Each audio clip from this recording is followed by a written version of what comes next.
It's Chris, Liege Games. So, let's talk Pokemon, right? Let's talk board games. The two of them have not really been compatible. We've only really seen it with Pokemon, the card game, the TCG-esque card game that's been out for years and years and years. The tabletop has never really happened until now, because we're talking about, actually, Robomon here, right? Robomon, which is going to be, I'll tell you right at the beginning of this video, the closest iteration to anything we have seen in that sense. You are a trainer trying to collect post-apocalyptic, 50 years later, Robomon a la Pokemon. Open world, exploration, a little bit of narrative, a little bit of skill checking, a little bit of dice rolling, a little bit of battling and capturing, everything that's reminiscent of your childhood memories. How does it do? What do you need to know? Pros, cons, a little bit of breakdown, a little bit of gameplay, all in one. Let's talk.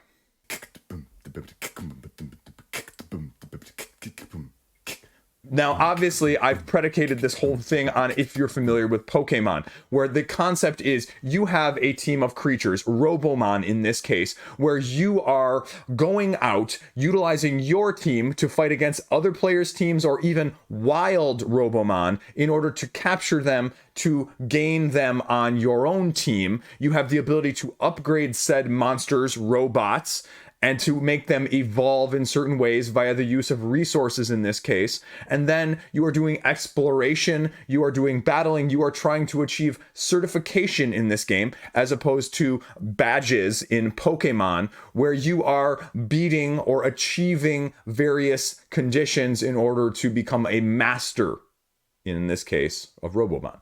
So as you may expect with open world games, right? How do you do an open world game? How do you do a narrative? How do you do battling? How do you keep it low overhead without too much expense, expanse, or just stuff? And that's what Robomon is trying to achieve through the use of a main system that is going to be somewhat familiar if you've seen other games out there. Gloomhaven, Jaws of the Lion, Tidal Blades, whatever it may be, right? You have a map book, you have an adventure book. And these are the two main things that you're going to be utilizing as you go through, flipping back and forth from one to the other, utilizing waypoints, points of interest, battle locations, maps, everything in between as you progress through a, again, open system world sandbox-ish campaign.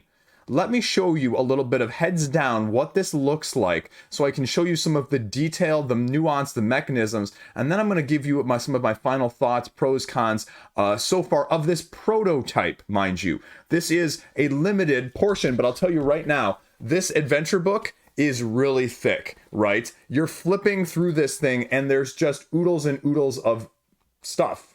And as a prototype, this is a lot of work. And I'm going to give kudos right here at the beginning and just say, like, there's a ton of stuff here, right?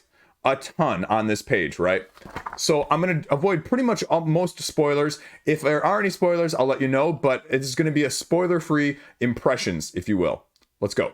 So this right here is just the inside of the adventure book. So this is a basic layout of what the inside pages look like. You know, you don't have a lot of context for this, so there's not really any spoilers that you're going to have, but it kind of gives you a couple examples of the boxes that you're going to be running through and sort of the areas that you're going to be dealing with. And so it tells you, okay, how are you playing? It runs through at the beginning. Okay, choose your Robomon. Here's some supplies. Draw the card from the deck, the adventure deck that you're going to be battling. And there are several different decks that you're going to be utilizing throughout this game. So here's the starting Robomon that I chose, right?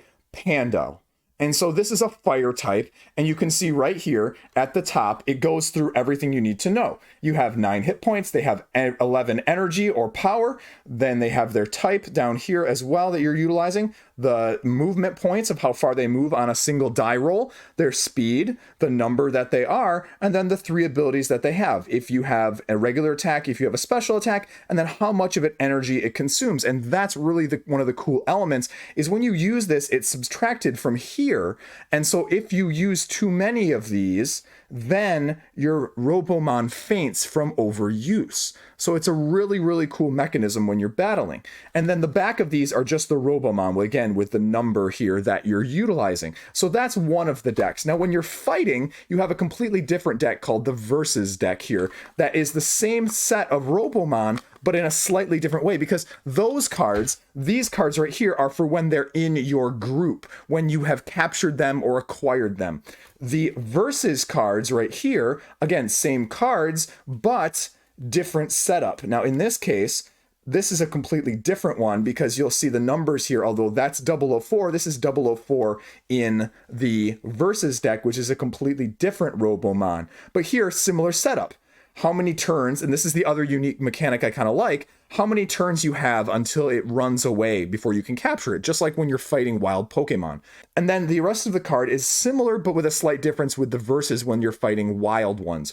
So you have the attack points, the movements, the shield that it has, and then its speed, and then its type. So very similar, but then on the bottom and the side here are the two differences. The main difference being you're rolling a D4 as the AI system, where it's just very streamlined. And so the D4 then, whichever number you roll, chooses what happens. It not only is the same for who they're attacking, so this one, for example, is the one with the least amount of hit points, the slowest one, and then this type, or then that type, or this type, and then that type, and then it's closest after that. So it gives a few other rules if it doesn't match up exactly.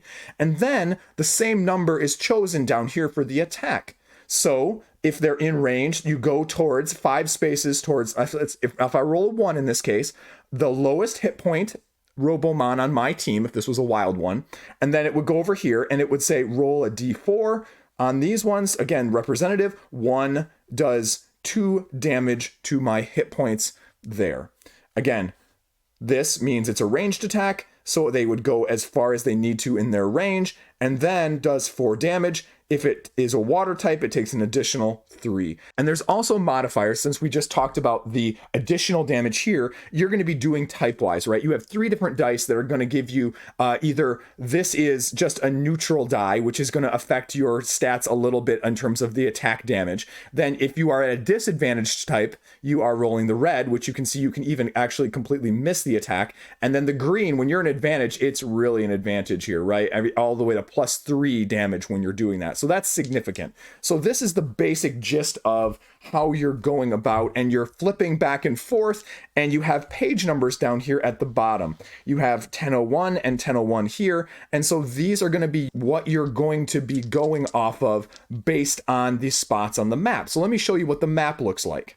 So here you can see what the map book looks like in a little bit more detail. And you can see throughout the pages, there are various icons and numbers set apart, right? You can see, okay, 40, 34, 20, 29, 26, 34, 14, 19. And so how you determine where you're going in this adventure book is you look at this number. So if this number is 29 for this person and you want to interact with this person, that becomes the first 2 numbers in the 4-digit number scheme that you're utilizing. So I would find 29, and then if I was on page 5 or I'm on page 6, so this would be 29, page 6, 2906. I go to the adventure book, I flip open to the adventure book, and I see, oh, whoa, this is a battle. So right now, this battle then is going to take place where I put 2 of my Robomon here. This tells me down here, for example, what Robomon I'm going to be fighting against. A little bit of a, flex here. And then it tells you, okay, you're putting your guys here. Here's some terrain. And then he is drawing his Robomon from this Versus deck is 003. So I grab 003, which is the fruit flyer. I put him out at the other end, and then I put my 2 right here. And there's even a spot on the other side of the map for 1 or 2. You have a QR code that's actually, I believe, for music of the battle. And so his token would go right here. So in this case, instead of the cute little tokens, we'll put a little Jigglypuff, right? And so then my character would be going head to head. So we have the fruit flyer here. We'll put well, actually, you know what? Let's make fruit flyer Cyndaquil. And then I would put my 2 cards out. And so for this case, I have Gustwing and Sparky, and you can see that, again, they're slightly different variations, and these are 2 Pokemon that you're going to have at the beginning of the game. And so then I would have them to commemorate right there, and I could do them represented by Gray Ninja. Wouldn't be complete without a little Pikachu action there. So then I can go head to head. You're going to be utilizing these across back and forth in order to battle. When you're rolling, the other thing I didn't show you, so this is going to be your basic setup when you get them onto the board, you know, and you've got the little tokens that are representative, but how do you actually battle, right? Well, you have these 7 action dice that are going to be rolled that you're going to be utilizing, and they all have different sides on them, representing anything from your special attack to a shield that takes 2 damage to take away, as well as increasing the time that the Robomon's going to leave, and as well as a move space, and then a regular attack, and then this is your power, which is actually a wild that can be used for anything. So at the beginning of your turn, you roll these dice, and you can see, okay, what combination of things do I have? How do I want to make these utilizable? What tactical nature do I want to use in order to get myself in the right position? Because some of your Robomon will only have attacks that are next to them, melee attacks, or some of them will have ranged attacks here where you can target a range of anything that is line of sight, or a range of a certain distance depending on which Robomon it is. So all I have to have is line of sight, not across any barrier or terrain that's going to get in the way in this case. And in this case, it would actually give 3 energy to a Robomon. So this gives a little bit of a boost, and then this would actually do 2 health improvement for my Robomon if I'm in trouble. So a little bit of stat upgrade. So that goes into the comboing of how you want to work them or synergize them together. And I guess one last thing that I did not mention is on this, for example, the attack, it costs 1 power, but if you use 1, 2, or 3 dice that are under the attack value, you can increase the power to 1, 2, or 3. Similarly, there are going to be other ones where 1 or 2 is 2 or 4, 1, 2, 4 here, but this is also going to, for example, blow them back a row or 2. So that's the other aspect of things where it's a little bit nice. And then depending on how you win or lose in these versus battles, because these are like Pokemon trainer battles, right? You can't capture somebody else's Pokemon in that sense. So this isn't one of those battles, but you'll notice at the bottom here that I did not show you, you have a win and loss condition. So win, get 2 silver money and a battery. Lose 2 money. So no different in that sense. And that's how things are going to go in this version until somebody's team is completely knocked out. Now, if you don't have optional Pokemon figures like I'd have, the other thing that they have here is these punch out tokens. And these are actually really nice. If you look for a second here, this one is 003, for example. So you have 003 here on the verses, but on this side, it's 033. So if I went through the box, actually, you know what? Let's make this a little easier, right? 000 and 001. So that's much easier here. You punch this out and you look, oh, look, there is my guy who is represented by 000. Look, very easy. Got a token, 001. And there we have Gustwing. And so then they fit nicely in these hex-based systems. You can move them around and they just work really well. And it's just works. Now let's use this just as an example here. Let's use this fruit flyer again. And let's say this is a wild one and it's not a trainer battle, right? And so I've got my little Sparky here, and then I've got my fruit flyer, which we're going to be represented by Cyndaquil again. And let's say I've done some damage to him. Let's say Cyndaquil's health or fruit flyer's health, which starts at 6, is down to maybe 2. And so what's going to happen then if I'm trying to capture fruit flyer is I have reprogrammers, which are items that you're going to be obtaining throughout the game. And those are the equivalent of Pokemon balls. Pokemon balls represented by dice here. And so not only just these dice, but actually the D4 as well that you're going to be rolling for the AI actions. And so here's your D4. And what you're going to be doing is you're going to be taking the box top and you're going to be rolling this D4 into the box top, trying to get as close as you can there. And then you're going to be adding those values together on the reprogrammer.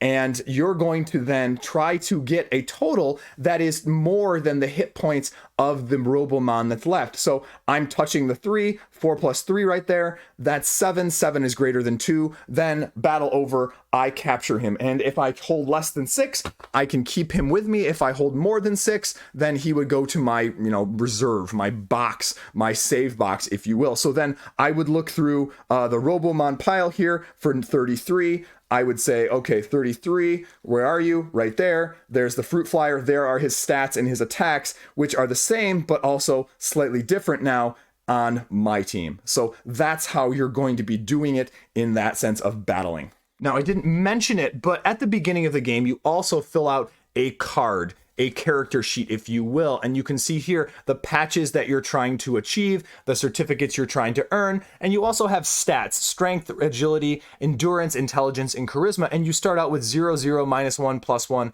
+2, and you have to distribute those 5 equally, because in that case, you're also going to have occasional ability checks. Ability checks are simply roll 2d6, add them up, add a modifier that could be applicable, and then see the result, where 6 or less is typically a fail, 7 to 9 is a maybe, and 10 or higher is a success. Which, it's not a huge thing, but it does happen occasionally, not to a significant degree, but just something, again, a small element you might need to know.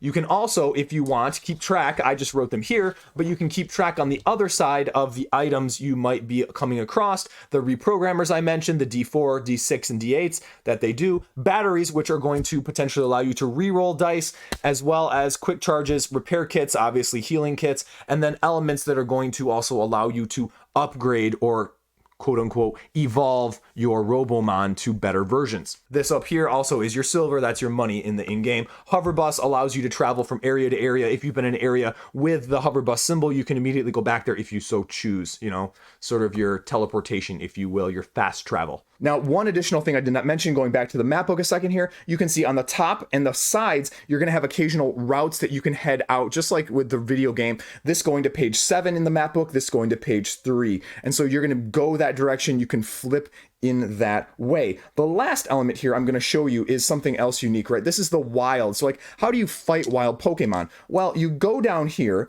and you say, I'm going to spend a battery, and I roll my 2d6. So I roll my 2d6 and I get 3 and 6. And so this takes a grid, and you are going to be using this grid in order to find out where you go. So the tricky part in this is you'll notice as you go further along to find wild Robomon, these numbers are not going to be easily accessible, right? Like on a D6, you're only rolling D6s. And so this, in case, this is a great roll and this is a great example. In this case, I rolled a 5 and a 6, and this is a great example. 5 and then 6. So there is no Robomon there. So in order to get that, I would have to have a 6 and a 6. So I could spend 1 battery to increase this by 1 to get to 6, 6. And then I would go to the versus deck. I would find 002 again, right there, flip it over, and I'm fighting a Bovision. So that's how you would do things. But you notice there's an 8. How can you ever get an 8 on a D6? Well, you can't. So you're going to have to spend batteries in order to get that. And that's where maybe some of these rarer Robomon are going to come out. This 019, for example. So you may spend multiple batteries to get either +1 or -1. So, I mean, yeah, it doesn't go 6 to 1 or 6 to 0. You would have to spend down. I would have to hope I rolled a 1 there and then spend 2 batteries here to make this an 8, and then go and find the 0019, which might be one of the rarer, harder ones to find. So that is how the simulation of the wild battles happens in the game. Enough of an overview. Let's go to my final thoughts.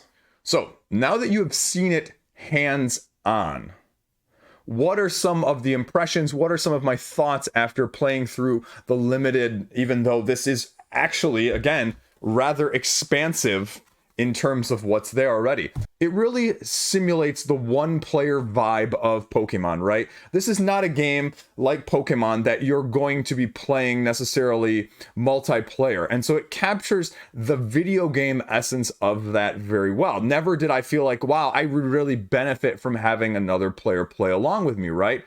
You know, and that's the majority of the video games when we talk about Pokemon in the first place. One of the main pros of this is the unique battle system that they are utilizing to fight the Robomon 1v1, 2v2, 2v1, whatever it may be in certain situations.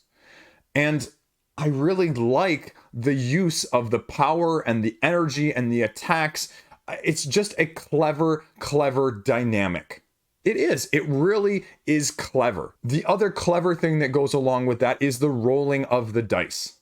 The rolling of the dice is going to turn off a lot of people, but the 7 action dice that you're utilizing to take your various actions on your Robomon's individual turns, it makes you be more strategic. And this is the main sticking point, which I would assume has gone through various iterations and testing, is, you know, why 7, right? 7 where you're having the ability to do multiple attacks, multiple strengths of attacks, moving, positioning, or even defending. And how you choose to utilize them, you know, is the essential tactical nature of the Pokemon that we don't necessarily see in other games where it is ability driven, right? That's the problem with the video games. They don't emulate the battle experience as it is with the actual world of Pokemon in the anime, in the manga, whatever you want to call it in that sense, right? The battling in the video game is relatively static. I do a move, you do a move, I do a move, you do a move. This has more of a dynamic element when you're battling on these grid-based maps to give it more of a dynamic. The thing it is lacking in that sense that the game and the manga, the anime, the series that it's based on is that you have the ability to learn more moves, customize your moves, right? You hit level X, you gain the option of getting this ability. Or in the games, you have the ability to learn special moves depending on meeting certain criteria. So that's really the thing. I don't know if that's going to be incorporated later because I have a prototype version. That's just something that was more of an obvious thing that was missing in that sense, right?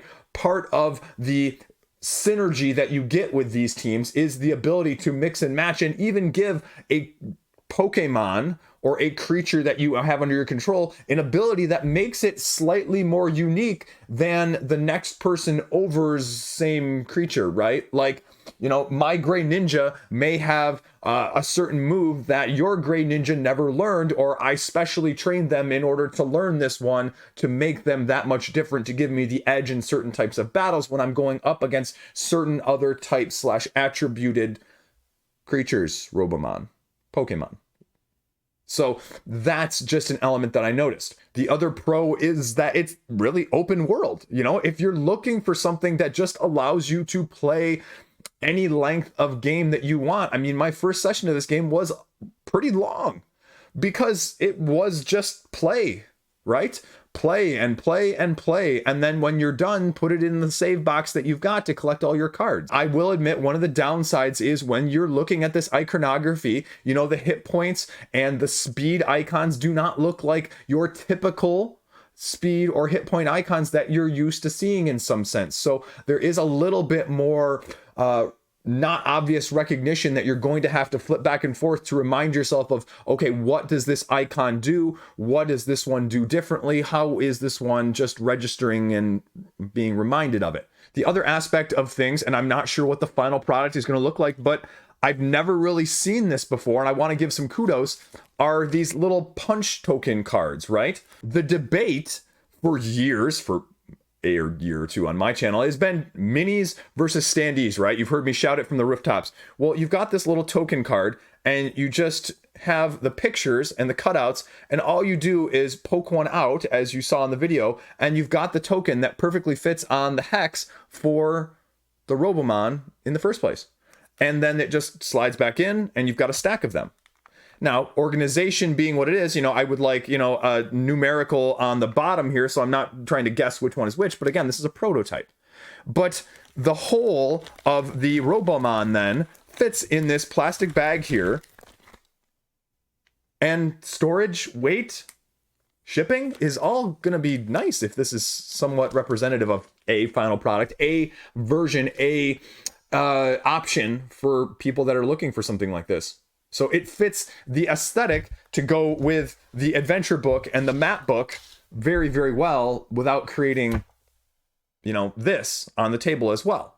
Now, granted, you know, some acrylic standees that are colored or some miniatures, yeah, that would give you additional aesthetic value, but is it needed? No, not really, because, you know, again, you know, those are deluxifications. So what are some things that you may not like? What are some things that may hold you up in terms of, is this right for me? One of the main things is just the battling mechanisms, right? You do not have control. There are going to be times where you're going to roll dice and you're just not going to roll attacks. And you're not going to have a whole lot of ability to necessarily do what you want to do on those turns, and you're going to be significantly at a disadvantage. Also, you have the quest cards, the adventure cards here. And, you know, that is a slightly lesser thing just because it's just a little bit less nuanced, right? Because this is an open world game. And because when the Pokemon games, they sort of handhold you for a lot of them, right? you have to do this gym first, and then you have to go to this gym, and it doesn't even allow you to go in a different direction. This is pretty much just really open world, go any direction on your map and fight anything that you see or anything that you come across and see what happens. So you're going to have some trial and error, and there's some things that you're just going to completely miss, you're going to look over, or you're never going to be able to find because there's not as much of a hint necessarily, unless it's a main objective for certain achievements for something like this. So that might be something that could frustrate you equally. The other thing I just like to see, and this is, again, this sort of goes contrary to Pokemon in that sense, as the obvious comparison again, is the map variety, right? You have maps that are just very, very similar with slight differences in terms of how they present to you, right? Here's this one, and then there's this one. So there's slight differences, but there's also very, very big similarities in terms of the actual, maneuvering that's available or the land space, right? And again, in the arena, when you're fighting a lot of these Pokemon battles, when you're doing it in the video game, there's no variation. So take that for what you will, but it does limit the use of sometimes a tactical retreat, tactical maneuvering, and positioning when you're utilizing that as one of your mechanics while battling. The other thing that I feel like highlighting is the hit points on these monsters. I think, like I said, the energy points in terms of using them as attacks, your Robomon essentially gets worn out from using so many attacks, right? That is very thematically unique, and I love the way that that's incorporated into the actual attacks. The hit points, though, on the vast majority of the 30 or so Robomon that I have are less than double digits. So the question just is, if there's going to be a significant amount more in the game of the evolutions, of the upgrades more in that sense, or just the sheer plethora of them, are we going to see some of that? Because that's a double-edged sword. You could easily see some improvements there, because when you're capturing these, it really sometimes only takes one attack with one of the reprogrammers to be able to capture it. And so one attack, next turn, reprogram, battle sort of kaput before it really gets into a lot of the swinging dynamics and the battling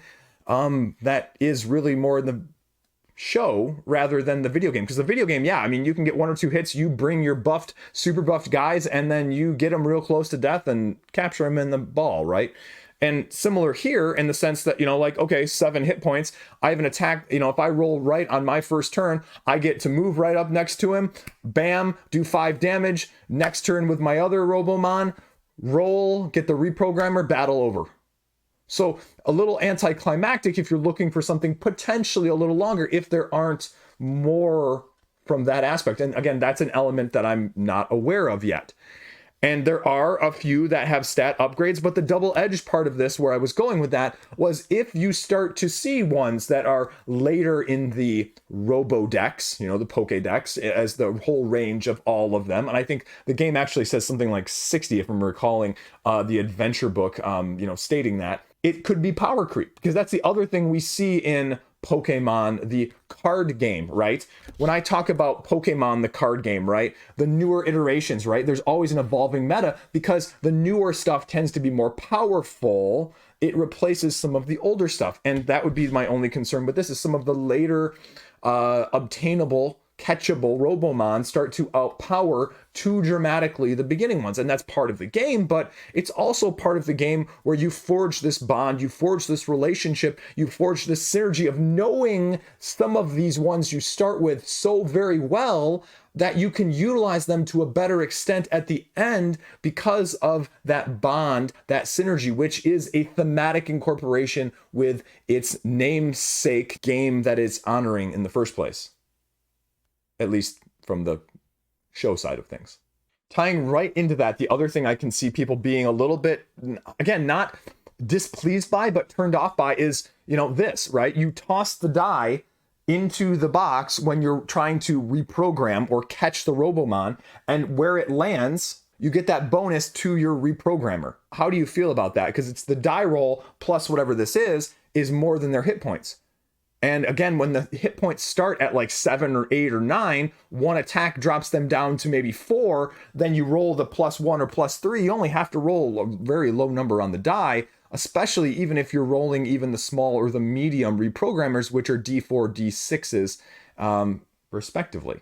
So yeah, it's not a guaranteed thing, but it's also not as difficult. So that's just something where, you know, I'd say the difficulty needs to be very finely tuned as a final product. I could see this maybe being +1, +2, or changing the size or the shape, maybe making it in the middle, or making it, you know, be more explicit about how you're tossing this in here, so that it's, you know, a little bit more dynamic if you're going to include something like this. So there you go.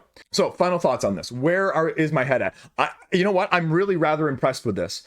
This is probably, like I said at the very beginning of the video, as close of an iteration interpretation of things, and you can clearly see that a lot of effort has gone into making this very akin to the source material, and I give a lot of kudos. But ultimately, it's a dice-based game, and that's going to be hit or miss for some people. And the narrative exploration with some of these exploration spots, right? You're just rolling a d4 and getting an item. There's not a whole lot of mystery. There's not a whole lot of loss. There's not a whole lot of limitation in that sense. There's no time element, and that's a boon and a curse, right? With Lands of Galzier, which is probably the only other thing I can closely compare this to that I've played in the last year or two, there is a time and urgency sense to some of those quests, right? To some of those missions that you're trying to do. And there's nothing that sort of does that with this. So as a game player, I don't feel pressure in any way, which is great because I can just kind of do whatever I want and explore and take my time. But as someone who is maybe looking for more of a challenge, there is going to be less of that to mitigate in terms of I need to do this and I need to balance this and I need to. No, I can sort of min-max. I can sort of be very careful. I can sort of do all of these things in very sequential order until I want to go do this next thing to make sure I'm ready for it, which again is very thematically incorporated from the video games where you can just sit there and, you know, grind and level up your Pokemon to be ready for when you actually go and fight the gym leader, right? And so just how much of a push are you, or are you looking for? Do you, or are you one of those people in the video game where wants to get through it as fast as you can and you don't like the grind? Or are you one of those people who will grind and over level to make sure you're over prepared so it ends up being easier and less of a challenge? And so it gives you more of the option of the latter in this game, even though there is no real upgrade. There's still going to be some element of this. But at the same time, there's no penalty for losing. So that's great in a way. But also, if you're, again, looking for something harder, I could see them trying to implement some sort of penalty system if you lose a battle, right? Not that there is a big one in Pokemon in the first place. You know, your Pokemon all get knocked out. You go to the center. They all get healed. You don't lose anything. You go and try again. And that's the similar thing here. It's just whether or not, as a board gamer, in this hobby, that no significant loss penalty is something you're okay with, or something that you would not have a problem with from that sense. So there you go. All in all, this is actually a fantastic prototype, and if they can fully flesh this out, I think a lot of solo gamers are going to be pretty happy with this one if those elements that I mentioned are things that you would enjoy. And Gabe, the designer, thank you for sending me the copy of the prototype to play in the first place to talk to you guys about. And I'll put the link for the Gamefound page down below so you can check it out when it's live. Thanks for watching. Stay classy. Have a great day.